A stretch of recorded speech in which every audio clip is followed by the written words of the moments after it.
All of us are trying to be that Qur'an and Yamshi on the outside. We're trying to be that amazing halaqah giver on the outside. We're trying to be awesome to everyone on the outside, yet to the people at home we don't care. And there's a beautiful line of poetry that I read the other day, and it's scary. Listen to this. What good am I if I do not fill the plates of the ones who fed me, but fill the plates of strangers?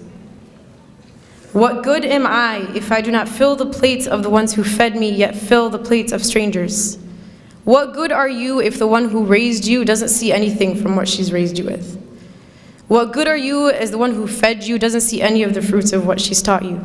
The one who spent her blood, sweat, and tears on you for 20, 30 years. And the one who is the reason as to why you are who you are today. The one who helped you get there. Yet as soon as we get our degree, as soon as we can speak, as soon as we're something to the community, we forget about everyone who taught us. We forget about the people who made us who we are. So that's the first question you want to ask yourself. What does your public self look like versus what does your family see of you? What do the people in the community see versus what does your mother see and what do your siblings see? And the second question that I want you guys to think of, and again, I'm talking to myself before anyone here, is compare what your salah looks like in the masjid, when there's a bunch of people in the congregation, versus your salah at home when the only person that can see you is Allah. When you're at the masjid, do you tend to read the longer surahs? Do you tend to pray the sunnah and then stay and do the adhkar after? And when you're at home, do you do the same?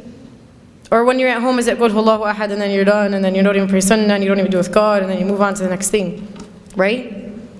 And I'm sure if we were to think within ourselves, the answer to those two questions, at least for myself, is probably different. That when I'm outside, I'm acting a certain way, yet when I'm inside, I'm not the same.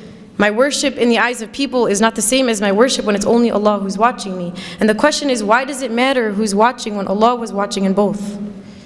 Why does it matter who else is around you when Allah was always around you? And there's a very scary hadith Qudsi that Allah subhanahu wa ta'ala talks about.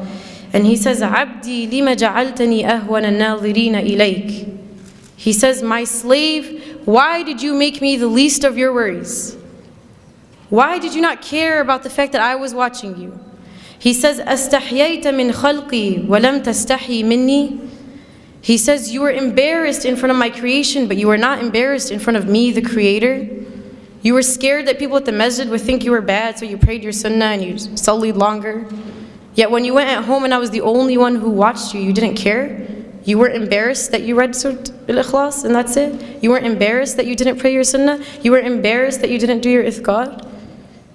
Why don't you remember that I was watching you, and I was always watching you, and I am always watching you? And subhanAllah,